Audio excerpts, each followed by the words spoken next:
প্রতিভা এমন এক জিনিস যে প্রতিভাটা আপনার ভিতরে আছে। হয়তো আপনি কথা বলতে পারেন, এই কথাগুলাই হাজারো মানুষ বলতে পারে না। ক্যামেরার সামনে আইসা কথা বলারা একটা বেটাগিরি, সবার পক্ষে সম্ভব না। আমি নিজে অনেকের সামনে মাউথ ধরি, কথা বলতে পারে না। ক্যামেরা চালু করে যখন মাউথ ধরি তখন কথা বলতে পারে না, কিন্তু এমনি বাহিরে হুদাহুদি বকবক করব যে আমি এইটা পারি সেইটা পারি, এমনে করো হেমনে করো, এমনে বালা না হেমনে বালা। যদি গেলে কই ভাই মাউথরা লন দুইটা কথা বলেন, পারে না, ব্যর্থ হয়ে যায়।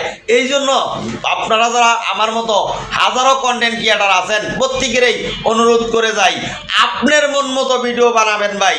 প্রতিনিয়ত ভিডিও বানাই আপলোড করবেন। আপনারা সাপোর্ট না করলে আমি সাপোর্ট করে দিলাম, দিমু, কথা দিলাম। অবশ্যই আমার ভিডিওতে আপনি সাপোর্ট করলে করবেন, না করলে না করবেন, কিন্তু আমার কাছ থেকে আপনি 100% সাপোর্ট পাবেন। খেয়াল করেন, আমি আপনার ভিডিওতে আসতাছি, আপনার সামনে যেহেতু আমার ভিডিও গেছে, আমিও আপনার ভিডিওতে সাপোর্ট করব, দেরি করব না।